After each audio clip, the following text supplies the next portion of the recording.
Que tu sois dans ton salon, dans le jardin, en vacances quelque part avec ton téléphone, on est tellement heureux que tu sois là. L'été, c'est souvent le moment où le rythme ralentit, mais rappelle-toi que Dieu, lui, ne prend jamais de vacances, il reste avec toi. Alors si tu as une terrasse, un café, un moment tranquille, c'est le bon endroit pour vivre l'Église aujourd'hui, où que tu sois. Et avant qu'on commence, on veut juste célébrer quelque chose avec vous. Ces derniers mois, nous avons vu des personnes de la communauté Momentum Sans Frontières se faire baptiser, mais aussi à Paris, à Bordeaux, à Bruxelles. Ce sont des vies marquées, des décisions prises, des familles touchées. Alors est-ce qu'on peut célébrer ça ensemble et applaudir? Applaudis avec moi dans les commentaires pour tout ce que Dieu a fait dans les vies. Tu n'as pas un Dieu limité par la géographie ou même par les saisons. Une simple invitation peut transformer une vie. Alors surtout, pense à partager cette vidéo et à l'envoyer autour de toi. Like, commente pour qu'un grand nombre puisse être encouragé et béni. Si toi aussi tu veux aller plus loin dans ta relation avec Dieu, on t'invite à rejoindre momentumsansfrontières.com. Tu y trouveras toute une équipe prête à t'accueillir et à te guider. Si tu regardes cette vidéo en live le dimanche, sache qu'une équipe est à ta disposition pendant le live. Il suffit simplement de t'inscrire dans le lien que tu trouves sous la vidéo dans les commentaires. Depuis le début de l'année, le pasteur Patrice nous a partagé quelque chose qui résonne fort. 2026, c'est l'année où Dieu ne nous demande pas d'en faire plus, mais c'est l'année où il veut rebâtir ta maison, la famille intérieure, la famille de sang, la famille spirituelle. Avant d'élargir, il restaure. Avant d'envoyer, il guérit. Alors profite de cette saison pour te recentrer sur ce qui compte. Pas pour prendre de la distance avec Dieu, mais pour te rapprocher de ce qu'il a pour toi. Laisse-le prendre du temps avec toi cet été pour des meilleures fondations. D'ailleurs, il y a des moments de louange et d'adoration, donc sache que sur la chaîne YouTube de Momentum Music, tu y trouveras des clips de louange pour accompagner tes matins, tes soirées, tes temps avec Dieu dans la louange et l'adoration. Toujours dans cette thématique de bâtir une maison pour Dieu, on veut aussi te donner une date à bloquer dès maintenant dans ton agenda, le 7 novembre 2026. À l'église Momentum Bordeaux, Jérémy et Annabelle Sourdrim de EMCI animeront une conférence toute cette journée sur le couple. Que tu sois célibataire, fiancé, marié, divorcé, veuf, c'est un temps conçu pour toi, pour qu'on soit tous bénis et encouragés dans la saison où Dieu nous a placés. Que la maison intérieure soit une maison pour Dieu. Alors marque cette date dans ton agenda. Les inscriptions vont s'ouvrir à partir de septembre. Mais maintenant, prépare ton cœur. On va vivre un temps de louange et un message qui va venir te bénir et te rencontrer. Bonjour à tous, Église Momentum, bienvenue la famille, bienvenue dans la maison de Dieu. J'espère que vous êtes dans la joie ce matin de se réunir ensemble pour louer et adorer Dieu. On tape des mains ensemble, hey.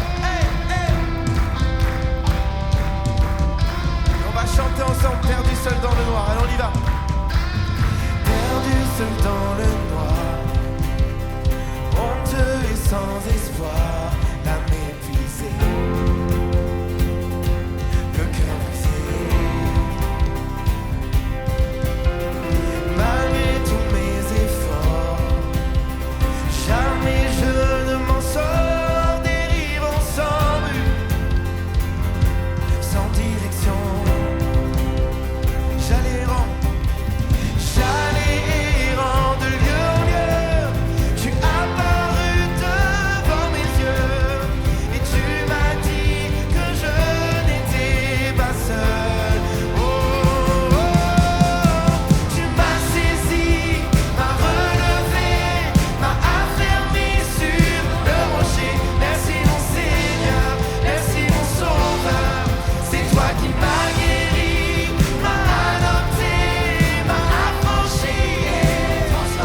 Merci mon Seigneur, merci mon Sauveur, gloire à Dieu.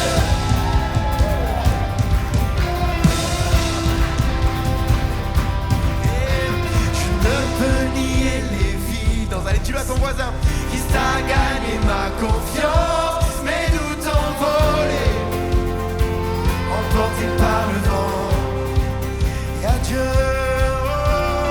le regret et le fardeau. Vous qui colliez à ma peau, je ne vous appartiens plus. Je repars à zéro. Puis dès maintenant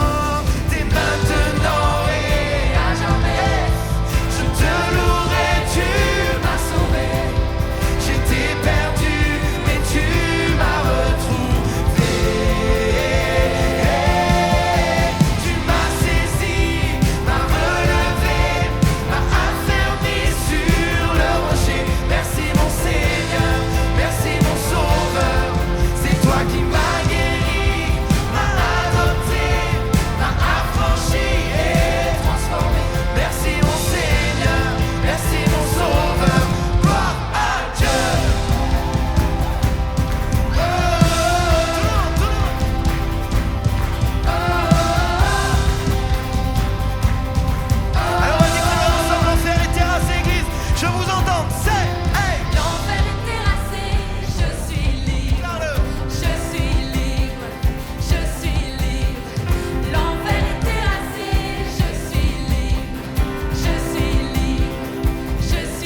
Amen. Est-ce qu'on pourrait fermer les yeux un instant ensemble? Seigneur, merci. Merci pour ta présence, Seigneur. Merci, Seigneur, parce que là où 2 ou 3 sont assemblés, tu es au milieu d'eux. Et on le croit, Seigneur Jésus. On croit, Seigneur, que tu as tant aimé le monde, que tu as donné ta vie. On est tellement reconnaissant de te connaître, Seigneur Jésus. Tes bontés pour nous se renouvellent aujourd'hui. On a soif de toi, soif de te rencontrer, soif de voir ton visage. Seigneur, j'ai foi en toi. J'ai foi, Seigneur, de te voir, de voir ta main encore aujourd'hui. Est-ce qu'on pourrait chanter « Tu m'as saisi » ? Tu m'as saisi, m'as relevé, m'as affermi sur le rocher. Merci mon Seigneur, merci mon Sauveur. C'est toi qui m'as guéri, m'as adopté, m'as affranchi. Et oh, merci mon Seigneur, merci. On pourrait rechanter ces paroles. C'est toi qui m'as saisi, m'as relevé, m'as affermi sur. Oh, et merci mon Seigneur, merci mon Sauveur. C'est toi qui m'as guéri, m'as adopté, m'as affranchi et transformé. Merci mon Seigneur, merci mon Sauveur, gloire à Dieu.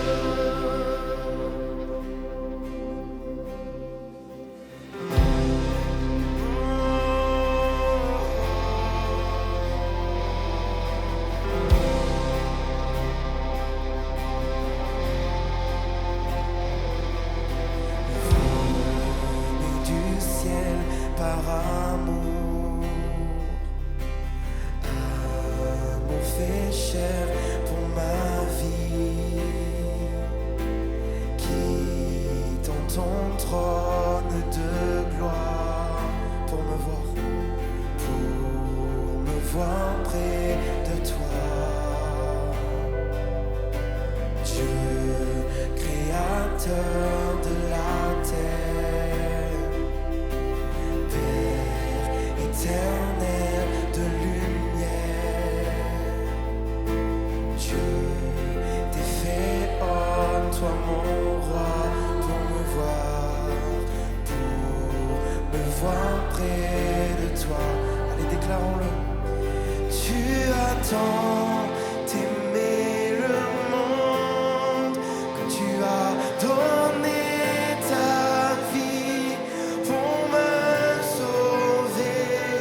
Tu attends t'aimer le monde, que tu as donné ta vie pour me sauver. Merci. Une église qui chante.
Est-ce qu'on pourrait lever les mains ensemble dans ce lieu en signe d'abandon, en signe d'adoration? Car il est digne de recevoir l'adoration. Il est digne de recevoir notre louange. Alors que peut-être tu es fatigué, chargé, le Seigneur te dit dépose tes fardeaux. Et dans l'adoration on peut s'abandonner. On peut dire Seigneur Jésus, me voici avec qui je suis. Et chantons ensemble dans le ciel. Oui, dans le ciel, la louange éclate. Dans le ciel, tu as pris ta place. Allez, adore ton Dieu. Oui, dans le ciel, les anges t'acclament. Et sur la terre, tes enfants déclarent.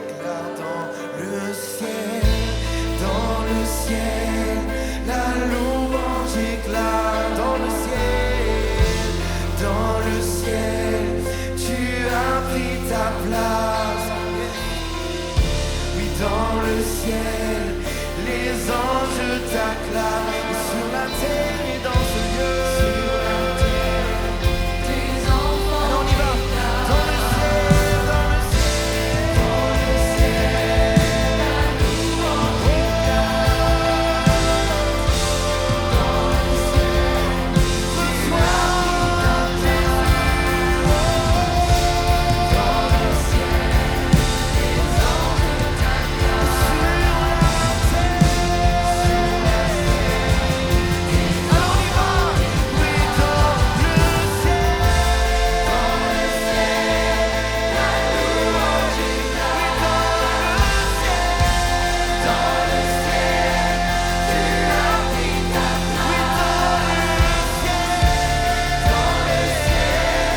Est-ce que partout dans ce lieu, on peut lever les mains et dire merci au Seigneur? Élève tes mains, ferme tes yeux, remercie-le pour qui il est. Alléluia. Merci Seigneur. Merci pour ta fidélité, Jésus. Alléluia.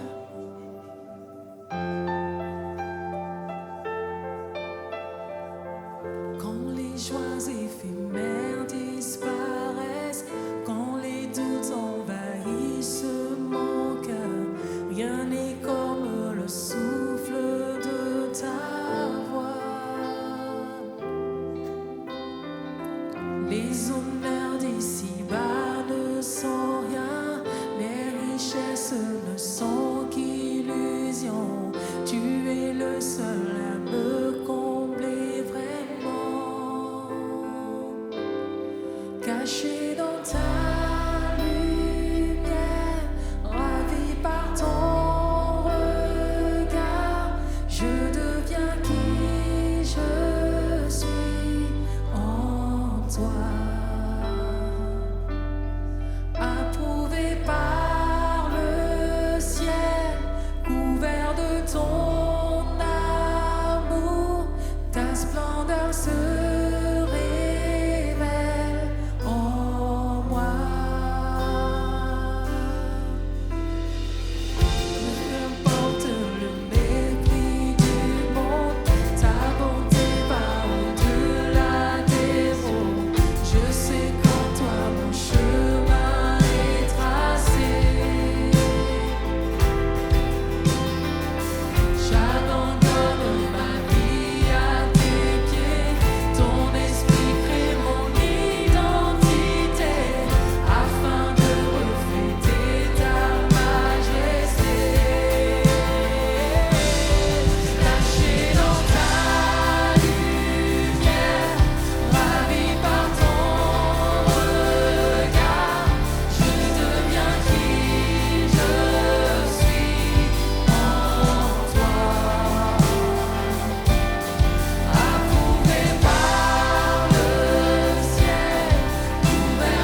recevoir toute la gloire et toute la louange, Seigneur.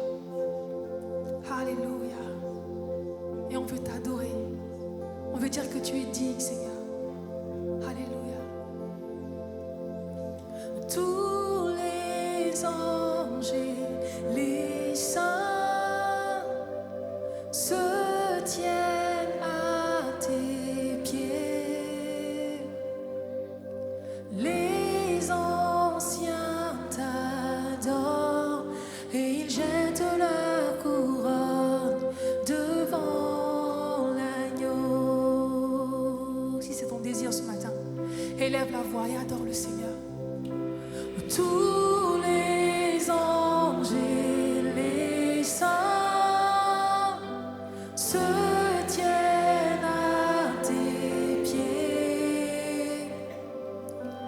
Les anciens t'adorent et ils jettent leur couronne devant l'agneau. Tu es digne de louange. Tu es digne de louange. De toi sont toutes choses. Pour toi sont toutes choses. À toi toute la gloire. Église, déclare-le. Tous les anges. Tous les anges et les saints se tiennent à tes pieds.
Bonjour Église Momentum, restez debout un instant. Est-ce qu'on peut applaudir, si vous voulez, toute l'équipe de louange, le chœur de louange qui nous ont amenés vraiment dans la présence de Dieu.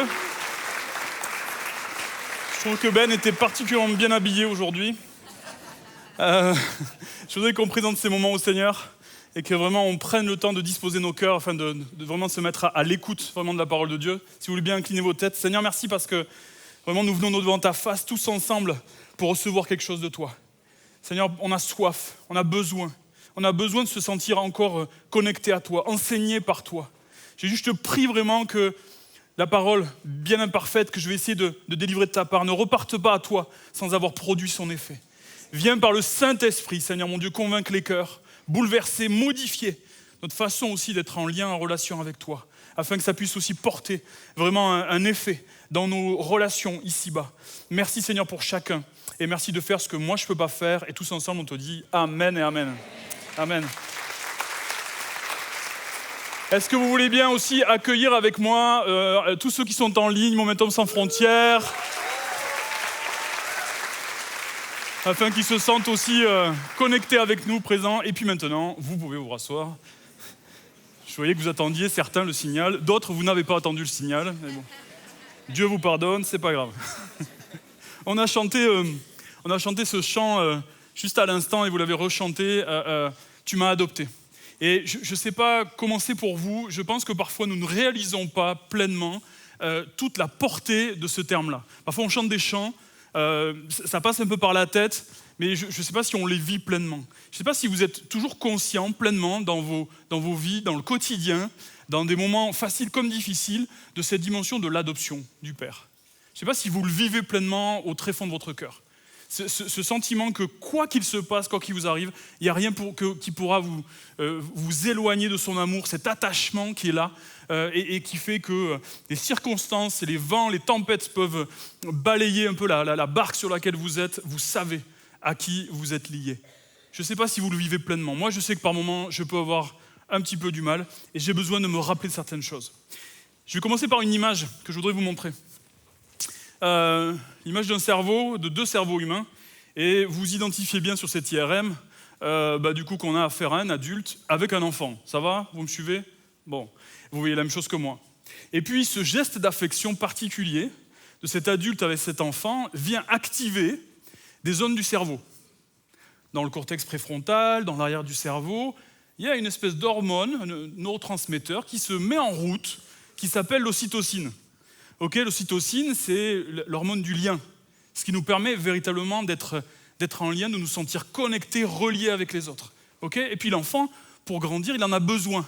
Il a besoin de pouvoir le recevoir. Je pense que vous arrivez facilement à faire l'analogie avec notre relation avec notre Père Céleste. Est-ce que ça vous arrive, ça vous est arrivé? Et pour ceux pour qui ce n'est pas arrivé, je prie pour que le Seigneur vienne vous révéler ce matin aussi, que notre Père Céleste vienne vous faire ressentir profondément ce moment de cœur à cœur, voire de corps à corps, où il vous fait ressentir ce contact, sa présence qui vient vous donner « Ok, je suis en lien. Wow, le Père me prend dans ses bras. Je me sens relié à lui. » Il y en a qui l'ont vécu, ça? Ce moment fort, particulier, vous êtes sentis connectés. Vous savez, les êtres humains, on est avec un besoin biologique inné de se lier, et surtout à des figures qui nous protègent, à des figures de protection, pour survivre et puis aussi pour se développer correctement. Ce n'est pas juste une question de nourriture, c'est une question de sécurité émotionnelle qui est indispensable pour pouvoir se développer. Et en fait, ça a un tel effet, notamment l'ocytocine, ça a un tel effet que du coup, ça nous aide aussi, particulièrement après, à l'âge adulte, dans la régulation du stress. Tiens donc, quand je me sens parfois un peu perdu, mon stress commence à monter, du coup, le lien, l'attachement m'aide aussi à réguler un petit peu mes émotions. C'est pas moi qui le dis, c'est les neurosciences qui ont vraiment fait des progrès dans ces domaines-là et qui nous le montrent. Et vous allez me dire, bon ok, ça c'est un schéma sympa Samuel, on a compris comment ça se construit, ça va, on comprend un peu le principe, peut-être on le savait déjà. Et puis peut-être vous allez me dire, mais quand on n'a pas reçu ça, qu'est-ce qui se passe? Quand les figures d'attachement, vous avez vu, j'enlève mes lunettes, quand les figures d'attachement n'ont pas été présentes. Quand elles ont été là, mais que les seules paroles, actes que nous avons reçus, c'était de la violence verbale ou physique. Et ou physique. Comment ça se passe? Qu'est-ce qui se passe dans nos cœurs? Quand à un moment donné, j'ai eu un parent présent, mais absent. Trop occupé par le travail, par le service dans l'église, pour pouvoir répondre pleinement à mes besoins d'enfant. J'aurais tant aimé que du coup, ce parent-là soit là avec moi. Il n'a pas été. Peut-être que certains d'entre vous, c'est la vie qui a frappé, le destin. Un parent qui a été pris par une maladie, qui est parti, un accident. Et on peut tous, plus ou moins, avoir souffert ou souffrir. Nous n'avons pas grandi dans des familles parfaites. Même si vous avez eu des familles aimantes, aucune famille n'est parfaite. Et nous devons faire aujourd'hui avec ça. Mais Dieu a des réponses. Et Dieu a des réponses pour chacun d'entre nous. Et qu'est-ce que ça donne à l'âge adulte, quand on a vécu ce genre de choses? Il s'installe dans nos relations, que ce soit dans le couple, que ce soit avec nos enfants, que ce soit avec nos parents, que ce soit avec nos collègues de travail, que ce soit au sein de l'Église, des façons de relationner un peu particulières. Parfois, lorsque je me sens, vous savez, que mon pot il n'est pas très plein, que je me sens un peu dévalorisé, je vais avoir une tendance à critiquer les autres. La louange ce matin, c'était moyen quand même. Hein. Vous n'avez pas trouvé? C'est un peu léger. Hein. Le prédicateur aujourd'hui, là, il est gentil là, avec sa psychologie, mais nous, ce qui nous intéresse, c'est... On peut être critique aussi comme ça. Et peut-être parfois, vous auriez raison. Mais c'est le cœur qui est derrière, qui est à questionner. Parfois, on peut instaurer des relations avec des enjeux de pouvoir dans les relations. Vous êtes aperçu de ça? Tantôt, on veut contrôler les autres. Tantôt, on a du mal à pouvoir être nous-mêmes dans une relation. On aurait peur de blesser les autres. On aurait peur qu'ils se sentent abandonnés. Ou on a peur d'être nous-mêmes abandonnés. Si bien qu'on va installer, sans le faire exprès, comme ça, des rapports de soumission ou de domination. Parfois, certains d'entre vous, vous n'avez tellement pas appris ça, vous n'avez tellement pas appris le bénéfice d'être au contact de l'autre, de se laisser aimer, que du coup, vous tenez les autres à distance. Vous savez, c'est l'effet téflon. Vous connaissez l'effet téflon? Non, vous ne connaissez pas l'effet téflon? Ça glisse. C'est pas moi, c'est les autres. C'est pas mon problème. Je ne me sens pas connecté avec les autres. J'ai un cœur qui est flétri. Je ne suis pas connecté. Des fois, je ne ressens rien. J'ai quelqu'un qui pleure à côté de moi. Ouais, téflon, ça glisse. Il y en a comme ça? Non, vous n'êtes pas obligé de lever la main. Et tout ça nous parle aussi par moments de moments où on a pu être peut-être sevré trop tôt dans ce lien, ou alors ce lien a été malmené. Et il est difficile de s'apercevoir qu'on est pris dans ce type de lien. Alors vous allez me dire, et vous auriez raison, Sam, c'est bien gentil, on a compris un peu le principe. Comment est-ce qu'on peut vraiment définir une relation saine dans la Bible? Je voudrais qu'on pose ensemble une première règle. Une règle qui va nous permettre de traverser ce message tous ensemble aussi. Selon la parole de Dieu, dans la façon, et vous verrez, on va le regarder tout à l'heure, dont Dieu aussi s'y prend. Le lien, la relation, l'amour, ça suppose de vouloir l'autre libre. Ça suppose de tout faire dans la façon dont je suis en relation avec l'autre pour le laisser libre et lui faire confiance. Amen. C'est pas facile, hein? C'est pas facile quand on a l'impression que les choses nous échappent. Je pense qu'il y a des parents qui doivent se dire ça, là, en ce moment que je suis en train de dire ça, mais mon ado, là, qui fait n'importe quoi, qui part tout le temps, là, en dehors de la maison, qui rentre pas à l'heure que je lui donne, etc. Je fais comment? Je le laisse libre, je le mets jusqu'où? Et vous avez le droit de vous poser des bonnes questions. Et je crois que la Bible le dit aussi, il n'y a pas de plus grand amour que de donner sa vie pour ses amis. Cette dimension aussi de l'amour et du lien de la liberté, elle se construit aussi dans un don gratuit, un don qui n'attend rien en retour. Et c'est pas simple de pouvoir le vivre pleinement, ça demande une révélation de la part du Père Céleste. Ça demande cette révélation-là, les amis. Parce que naturellement, ça n'est pas possible. Je crois profondément que cette qualité relationnelle, ça émerge dès lors que je me sens pleinement gracié, connecté, et que j'ai compris au très fond de mon cœur, pas qu'avec ma tête, que quoi que je fasse, je n'ai rien à faire pour mériter l'amour de Dieu. Je suis aimé là sur ma chaise en train de rien faire, juste en train d'écouter un bonhomme qui s'agite devant vous et qui transpire. Je vais vous inviter à essayer de faire le lien avec moi pendant ce message, en tout cas, entre la relation que l'on a avec le Père Céleste et la relation que l'on a au niveau horizontal. Vous êtes prêts avec moi à essayer de suivre ce chemin-là? Ok. J'ai noté ceci, la qualité de ton attachement au Père Céleste détermine la qualité de tes liens ici-bas. Ça va? Vous êtes d'accord avec ça? Alors comment est-ce que tu es réellement attaché à Dieu? Comment est-ce que je suis réellement attaché à Dieu? C'est le titre de mon message ce matin, c'est ce lien invisible qui nous unit au Père. Ce lien invisible, qui est tellement réparateur, les amis, tellement guérissant, tellement profond, ce lien-là. Et vous savez, je pense que personne ne peut prétendre connaître Dieu pleinement dans son essence. Okay, c'est Jean Calvin qui disait « Le fini ne peut saisir l'infini ». C'est-à-dire que moi, je suis un être fini, okay, j'ai besoin de 7 heures de sommeil, voire 8 heures, parce que sinon, je suis bon à rien dans la journée. J'ai besoin de temps aussi, parfois, pour comprendre les choses. Sans nourriture et sans eau, à un moment donné, je risque d'avoir des petits problèmes de santé, etc., etc. L'infinité de Dieu, sa grandeur, sa toute-puissance, sa majesté, son omnipotence, son omniscience ne peut rentrer dans des êtres finis que nous sommes. Nous ne pourrons, sur cette terre, que capter une partie, les amis. Mais heureusement, dans son plan infini, Dieu a envoyé son Fils pour nous aider à en recevoir de plus en plus aussi des bouts qui nous aident à grandir avec lui et qui nous aident à grandir dans ce lien aussi qui se renforce, qui se fortifie avec le Père Céleste. Alors justement, il va falloir qu'on regarde ensemble la relation entre Jésus et son Père pour nous aider à saisir véritablement aussi pour nos vies aussi cette dimension aussi de qui est Dieu réellement et qui je suis en lui. On va prendre 3 temps forts de la relation entre le Père et le Fils. Ça va? 3 temps forts. Il y en a d'autres, mais en tout cas, c'est les 3 que j'ai choisis. Premier temps fort, c'est la déclaration de filiation du Père. Et on trouve ça dans Matthieu 3. On va avoir cette parole que l'on va entendre du haut du ciel. Dès que Jésus est baptisé, il sort de l'eau. Au même moment, le ciel s'ouvre. Jésus voit l'Esprit de Dieu qui descend comme une colombe et qui vient sur lui. Et une voix vient du ciel et dit « Celui-ci est mon Fils, très aimé, c'est lui que j'ai choisi avec joie. » Waouh! Alors on trouve cette version vous trouvez cette version dans la version Parole de vie. C'est lui que j'ai choisi avec joie. Je ne sais pas si ça vous est déjà arrivé d'entendre cette parole de la part de ces figures d'attachement de départ vous dire « Voici ma fille bien-aimée, celle que j'ai choisie avec joie. Voici mon Fils bien-aimé. » Celui que j'ai choisi et qui fait profondément ma joie.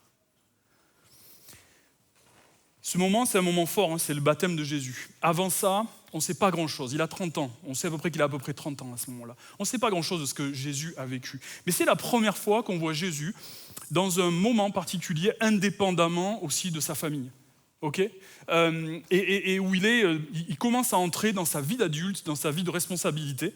Et c'est pas rien aussi qu'il ait 30 ans, parce que dans la culture juive de l'époque, l'âge des 30 ans, c'était l'âge aussi de la maturité, du coup, par rapport à la famille, de ce moment d'indépendance, mais aussi spirituel.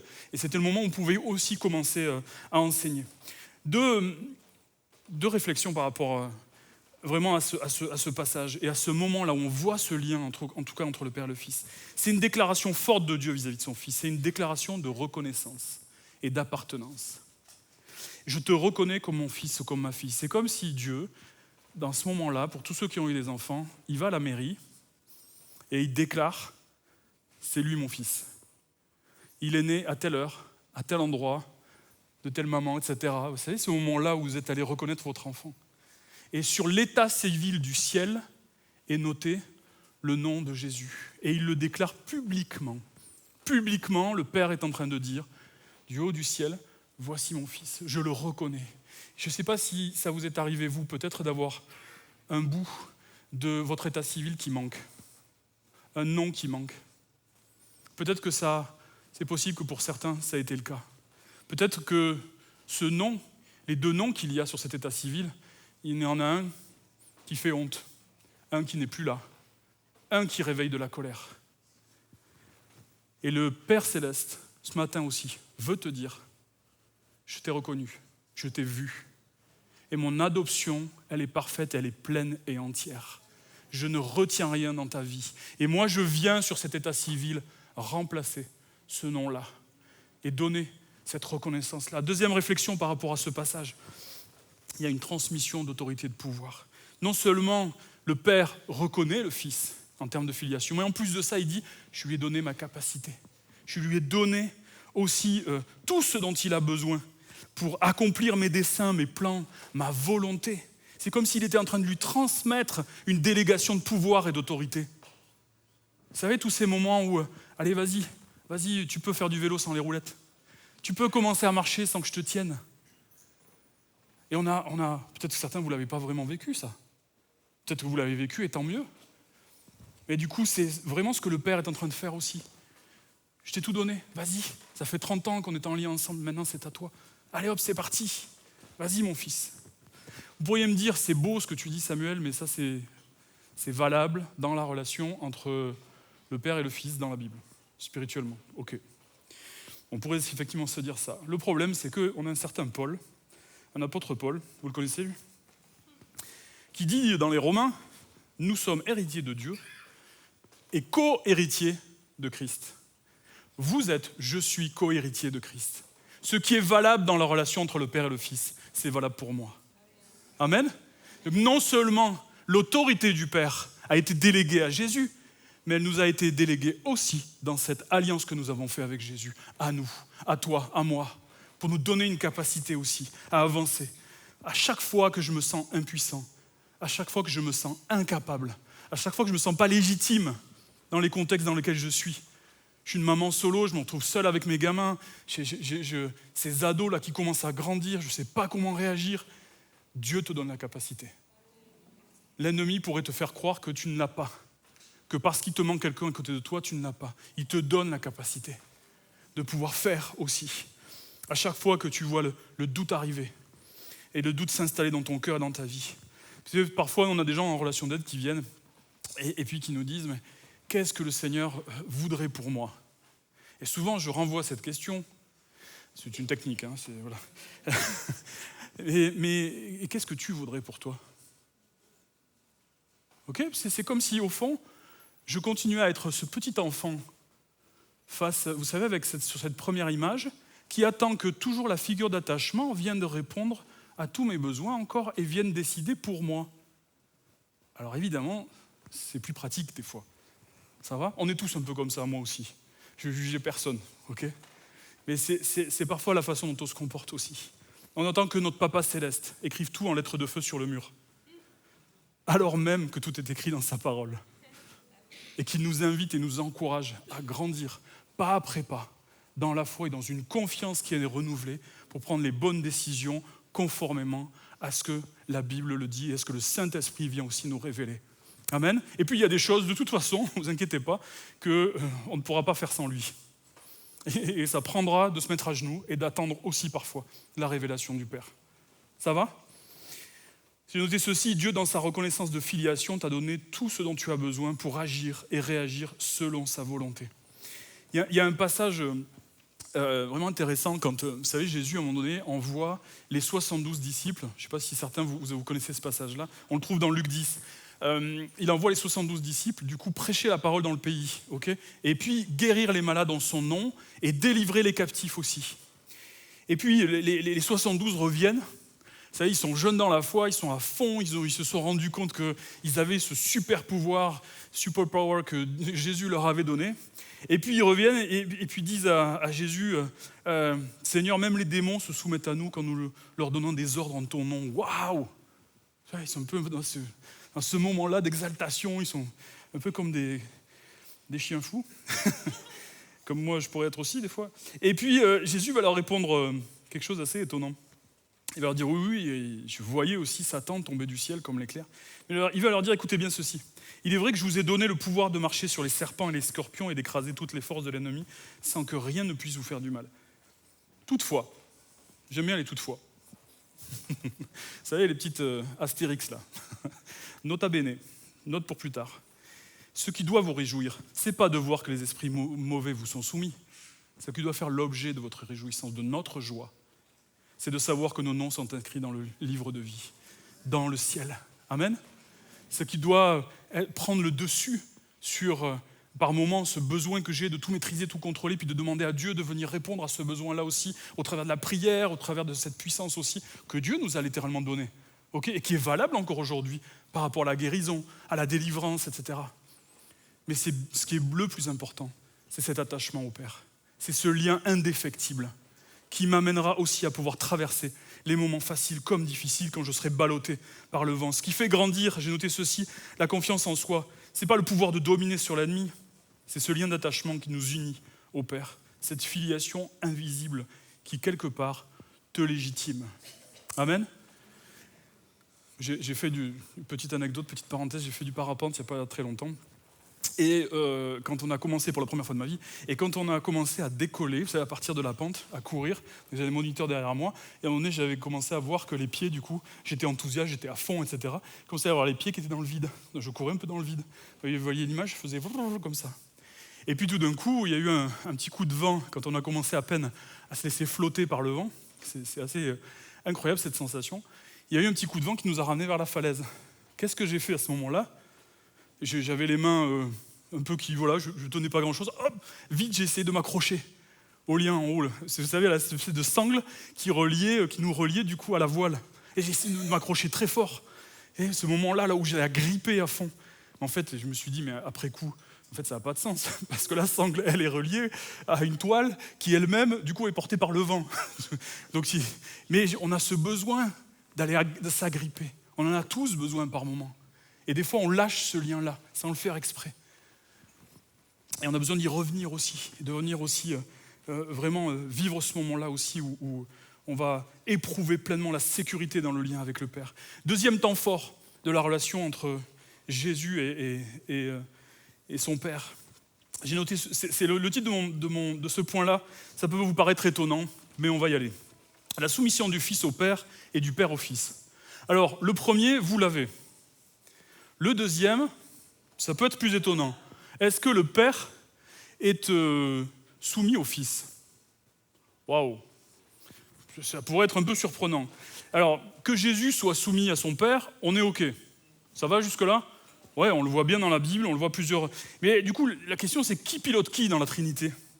Et est-ce que Jésus est l'égal de Dieu ou pas ? Vous voyez, c'est vraiment, ça vient nous interroger un petit peu.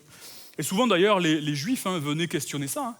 Venaient, à chaque fois que Jésus pouvait se faire l'égal de Dieu, dans ses paroles, ce qui se passait, c'est que c'était tellement insupportable pour eux qu'ils voulaient tuer Jésus à ces moments-là. Deux réflexions par rapport à cette question de la soumission. On a un problème avec la soumission. Parfois, on a cette sensation désagréable de perdre du pouvoir. Si je me soumets, si je laisse Dieu, si je laisse parfois quelqu'un qui doit me diriger aussi, un leader ou mon responsable au travail, me diriger pleinement, je pourrais avoir l'impression de perdre de la liberté, voire de me sentir un peu des fois diminué. Okay ? Donc j'aime bien faire semblant que je me laisse faire, mais en loose day, par derrière, je continue à essayer de contrôler un petit peu. Okay ? On a un autre problème avec la soumission, c'est que parfois, certains d'entre vous, certains d'entre nous, on va avoir une tendance aussi à se laisser porter par les autres et à ne rien décider. Et à laisser toujours les autres décider à notre place. Tous ces petits moments où « Oh non, je t'en prie, vas-y. Oh, ben on mange quoi ce soir ? Oh, vas-y, décide-toi. » Tous ces petits moments, vous savez, où on voudrait bien que ce soit plutôt les autres. « Seigneur, qu'est-ce que tu voudrais que je fasse là ? Je ne sais pas si je vais manger de la viande ou du poisson ce soir, qu'est-ce que tu voudrais toi ?» Okay. Bon, évidemment, c'est très caricatural ce que je vous dis, mais vous voyez tous ces petits moments où en fait, ce serait tellement beaucoup plus économique pour nous que les autres décident à notre place. Oh. Dans cette relation et ce lien, cette qualité du lien entre le Père et le Fils, la soumission n'enlève jamais le libre arbitre. Jamais. Jean 5, au verset 19, nous dit ceci. Le Fils ne peut rien faire de sa propre initiative. Il agit seulement d'après ce qu'il voit faire au Père. Et tout ce que le Père fait, le Fils le fait également. Il y a une soumission volontaire du Fils vis-à-vis du Père. Il y a ce moment où le Fils se modélise sur le Père. Il le voit faire et il fait de même. Et il lui est parfaitement soumis. La différence entre la soumission et l'humiliation, c'est que la soumission, elle est toujours volontaire.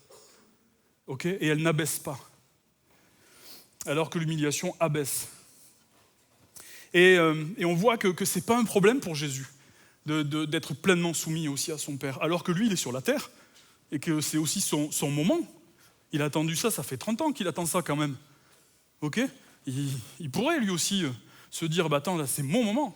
Mais non, on voit aussi que dans bien des situations, à chaque fois, il revient auprès du Père pour venir chercher aussi à la source. Et puis écoutez ce qu'il est dit juste après. Au verset 21, « En effet, comme le Père ressuscite les morts et donne la vie, ainsi le Fils, lui aussi, donne la vie à qui il veut.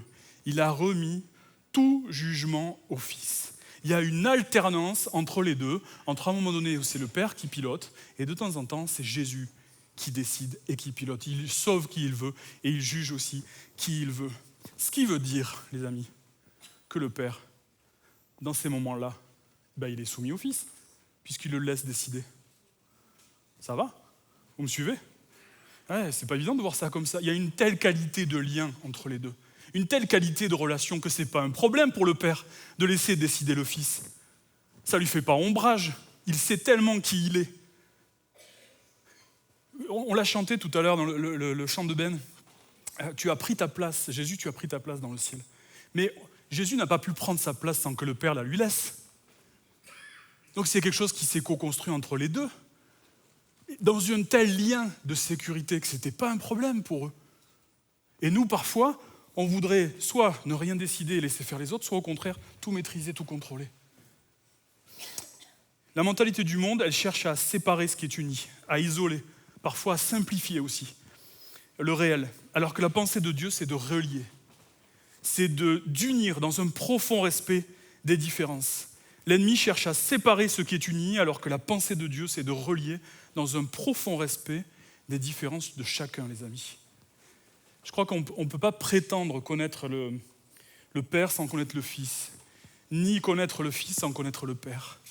On revient à cette question de départ. Comment est-ce que je connais Dieu réellement? Je ne peux connaître le Père sans connaître le Fils. Et sans aussi recevoir tout cela par la révélation, les amis, du Saint-Esprit. Parce qu'à notre vue humaine, à notre portée humaine, on est trop limité pour pouvoir le recevoir. On a besoin du Saint-Esprit pour pouvoir le recevoir pleinement. Et vivre cette confiance parfaite dans le lien qu'il peut y avoir entre les deux. J'ai une petite image pour vous illustrer ça. Parce que je crois que bien souvent, on regarde le Père, on est en lien, en relation avec le Père à partir du reflet. Parce que vous savez, on a des neurones miroirs là, donc on vient projeter sur Dieu quelque chose qui ne lui appartient pas.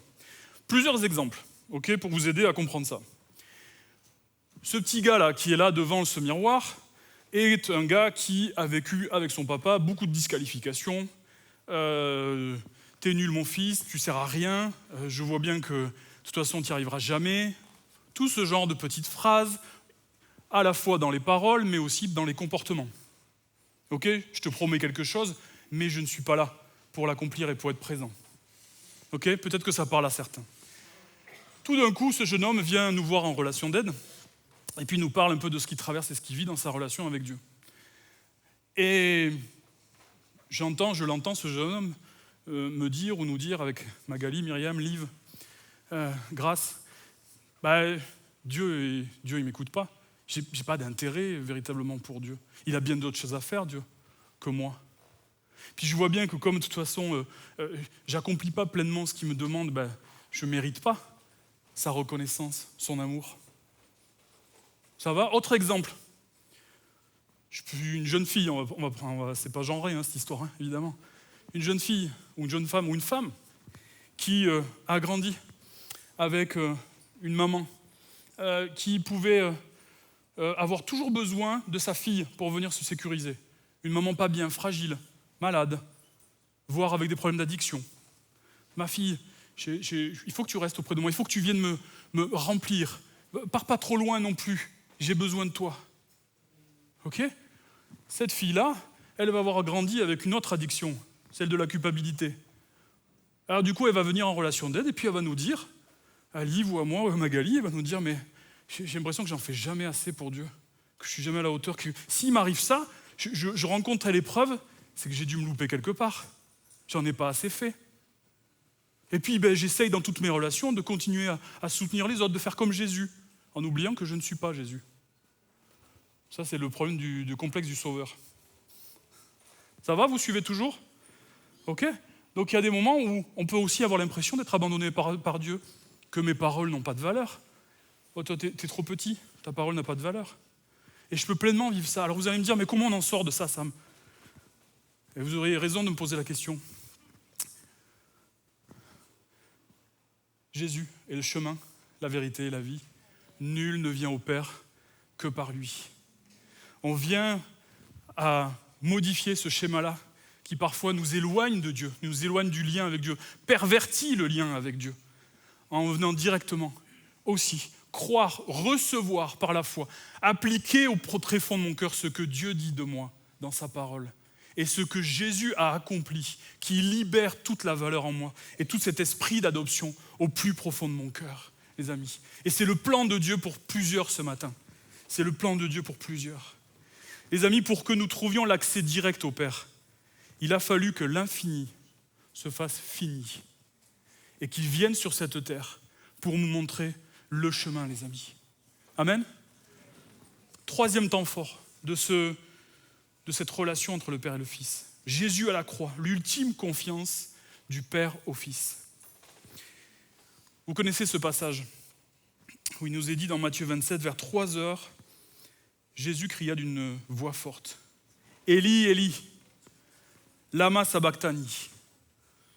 Je pense qu'il a dû le dire plus fort que moi. Ce qui veut dire « Mon Dieu, pourquoi m'as-tu abandonné ?» Ce cri ultime du Fils vis-à-vis de son Père. Est-ce que Jésus a pu se sentir abandonné ? Est-ce qu'il a pu sentir à un moment donné, sur ce moment fort, particulier, sur la croix pendant son agonie, est-ce qu'il a pu ressentir que son Père était en train de le lâcher ? C'est vraiment la question qu'on pourrait se poser. Et puis je crois que tout était fait, les amis, pour le faire douter. Il y avait quand on regarde les versets d'avant, il y avait des passants, des gens qui étaient là autour, les commentateurs, qui disaient « Sauve-toi toi-même, si tu es le Fils de Dieu, descends de la croix ». Puis il y en a d'autres qui disaient dire qu'il a sauvé les autres, puis qu'il est incapable de se sauver lui-même. Et puis, tiens, il a mis sa confiance en Dieu, eh bien si Dieu trouve son plaisir en lui, qu'il le délivre. N'a-t-il pas dit « Je suis le Fils de Dieu » ? Qu'est-ce qu'étaient en train de faire tous ces gens-là ? De remettre en doute le lien, cette corde solide qui unissait le Père avec le Fils. C'était leur projet. C'est ce que fait l'ennemi aussi parfois dans nos vies, de nous faire douter de cette alliance, de cette confiance que le Père nous fait, cette confiance dans l'attachement aussi que nous avons avec lui. C'est comme l'expérience au désert aussi, où Satan vient le tenter aussi, en remettant en doute aussi le fait que son Père viendrait le protéger s'il se jette d'en haut. Et pour répondre à cette question-là, est-ce que vraiment il a pu se sentir abandonné ? Les théologiens disent ceci, et je pense que c'est tout à fait juste, c'est que Dieu, voyant son Fils prendre le péché de l'humanité sur ses épaules, il a détourné le regard. Dieu est saint, et il ne pouvait aussi, dans sa vision, supporter cela.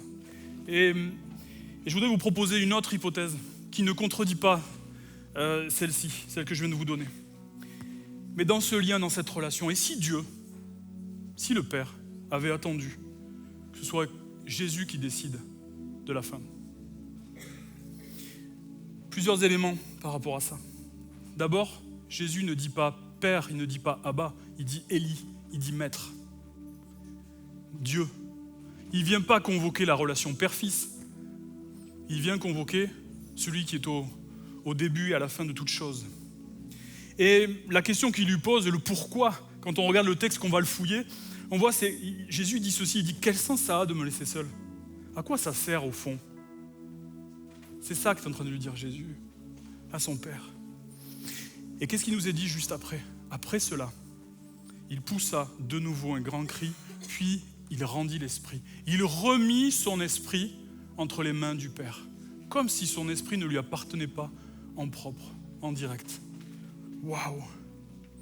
Dieu, je crois, a profondément et tellement respecté son Fils qu'il a choisi de le laisser choisir le moment de la fin de son ministère sur la terre. Si Jésus, il avait ressenti vraiment ce sentiment d'abandon, alors ça reviendrait à dire qu'il y avait de l'insécurité dans leur relation. Mais pour moi, il a questionné le Maître et il a pris acte que désormais c'était à lui de prendre la responsabilité. Jésus, le Père lui a tellement fait confiance qu'il lui a laissé aller au bout. C'était à toi, Jésus, à dire quand c'était la fin. Waouh! Et c'est en ça que Jésus est parfaitement homme et a été aussi parfaitement Dieu. Amen. Et les amis, je voudrais vraiment aussi vous donner ça de la part de Dieu. Dieu te fait tellement confiance qu'il a mis en toi aussi cette capacité de décision, capacité de décider et de faire des choix en toute maturité, des choix éclairés. Peut-être que tu as besoin de demander conseil, Peut-être que tu as besoin d'approfondir dans la parole avant de prendre des décisions. Peut-être que tu as besoin de demander à l'Esprit de te révéler aussi les choses. Mais la Bible nous dit, j'ai mis devant toi la vie et la mort. Choisis la vie. Choisis la vie, mon ami. Jésus a été tenté, la Bible nous le dit, comme nous tous. Il a été tenté comme nous en toutes choses, mais sans commettre de péché. Et il s'est identifié à nous. Et nous pouvons nous identifier à lui aussi.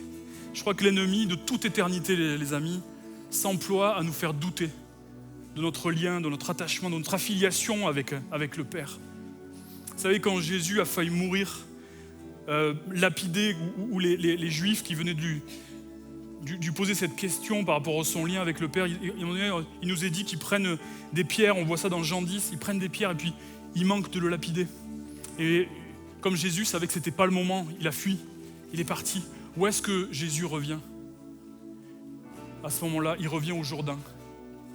Il revient à l'endroit où il a entendu « Voici mon fils bien-aimé, celui qui est mon choix, qui fait toute ma joie, celui à qui j'ai tout transmis. » Il revient à l'endroit de l'attachement.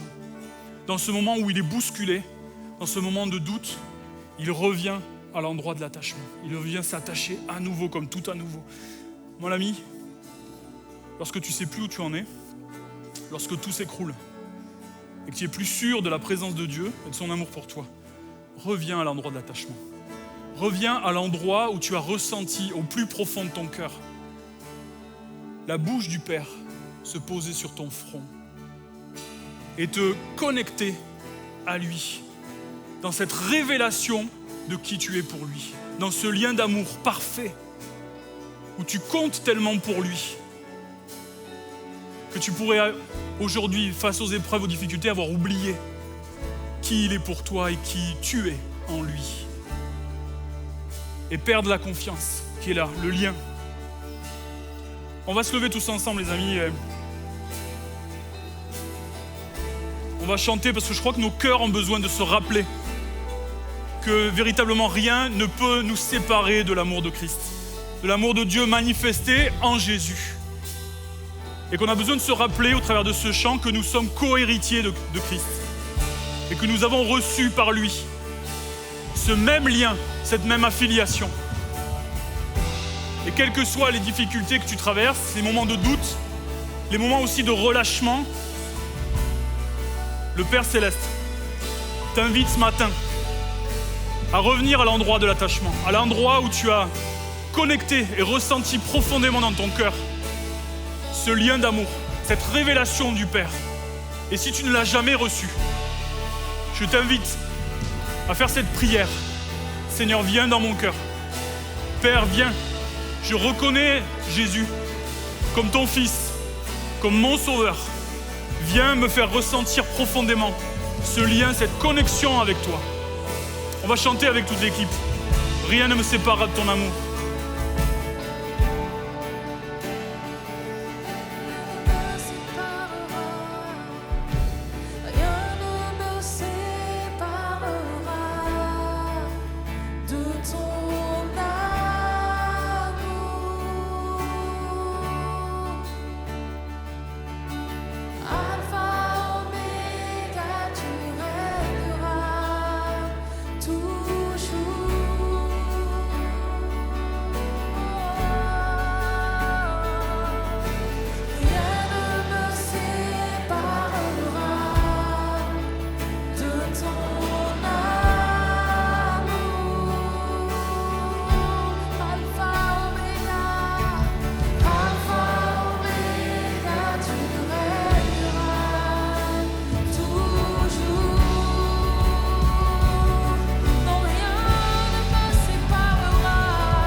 Merci Père. Je crois que plusieurs ce matin ont besoin vraiment de venir se reconnecter à cet endroit au Jourdain, à cet endroit où ils ont pu ressentir et entendre cette parole de reconnaissance. Parce qu'il y en a plusieurs parmi nous ce matin qui s'éloignent, se sont éloignés et qui peut-être même avaient du doute à venir là ce matin, qui n'avaient pas forcément envie de venir. Qu'est-ce que je vais entendre de plus? Dieu ne m'entend pas de toute façon. Dieu est loin. Je vois bien que ma parole n'a pas d'importance pour lui. Je crois que l'ennemi fait tout pour essayer de te ravir et de faire prendre des choix qui vont t'amener sur un chemin qui n'est pas le bon. Il y a une invitation pour plusieurs ce matin à revenir au Jourdain. Je ne vais pas faire un appel à vous demander de venir devant, je vais juste vous inviter à l'endroit où vous êtes, les amis. Soit à plier le genou, soit à lever les mains très haut vers le ciel, mais à faire quelque chose qui vous aide à vous reconnecter avec le Père Céleste. Parce que le Père attend ça de vous. Il attend que tu tendes la main. Cette corde qui est tendue, qui est là, elle sera toujours là. Est-ce que tu es prêt ce matin à lever la main et à venir t'en saisir pleinement?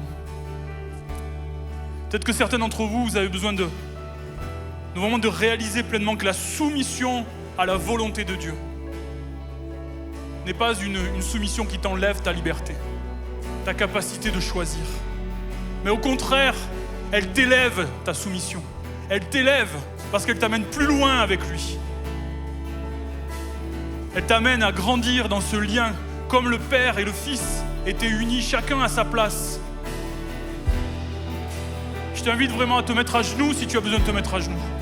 À lever les mains si tu as besoin de te reconnecter avec lui. Et à faire ce petit geste, un petit bout de petit rien, qui nous aide à pleinement saisir à nouveau, comme tout à nouveau, qui il est en nous et qui nous sommes en lui. On rechante avec l'équipe. Rien ne nous séparera. Son amour. Jésus. Amen. Chante-le de tout ton cœur, de toute ton âme, de toute ta force. Déclare-le. Jésus. Oh Seigneur. Jésus. Amen.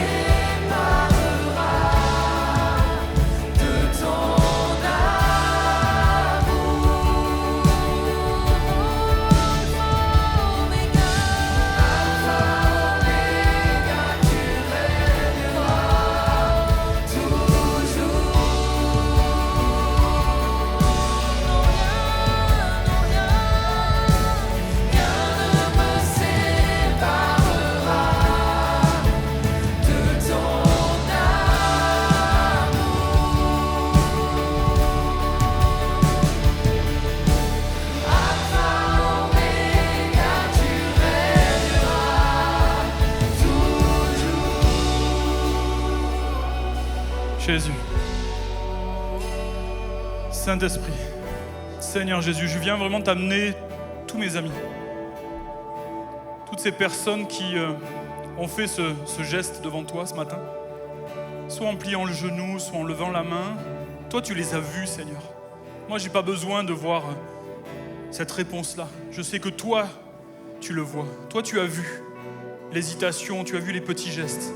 Mais tu as vu, Seigneur mon Dieu, ce besoin aussi de se soumettre comme tout à nouveau, de se relier à toi, de se reconnecter à cette filiation père-fils, père-fille.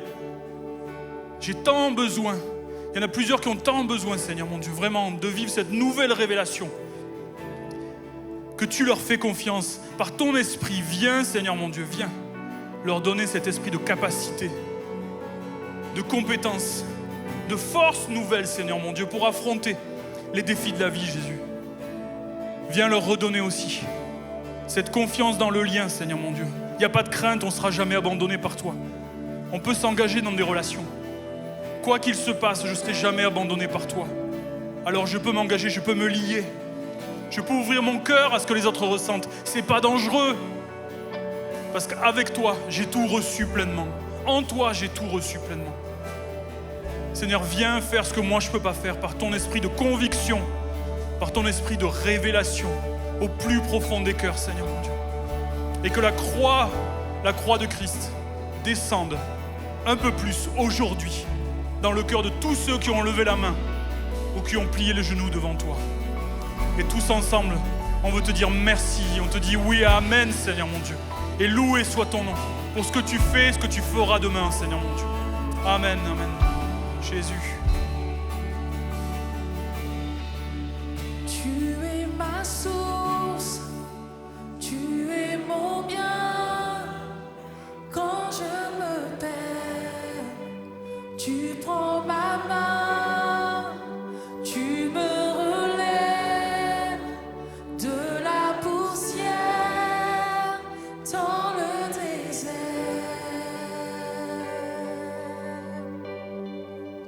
Tu me diriges vers ta lumière, Seigneur.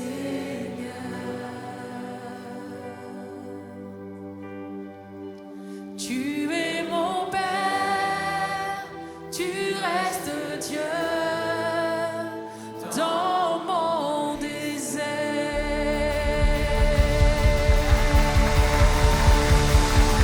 Alléluia. Tu restes Dieu dans mon désert.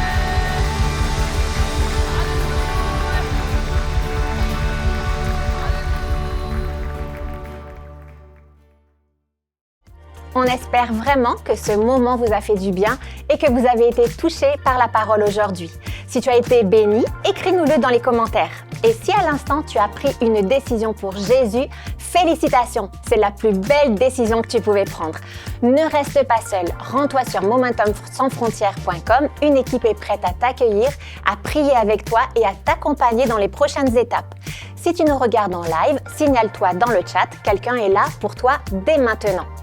Et si ce que tu vis ici chaque semaine te touche, les messages, les moments de louange, les vies transformées, sache que tu peux y participer concrètement. Chaque don sème dans des vies, finance des missions et permet à des personnes comme toi de trouver une maison spirituelle. Rends-toi sur monoffrande.fr pour donner ou dans les liens ci-dessous. Merci d'avoir été avec nous aujourd'hui. On est tellement reconnaissant de vivre cette famille ensemble où que tu sois. On se retrouve chaque dimanche, 9h30, même endroit, même cœur.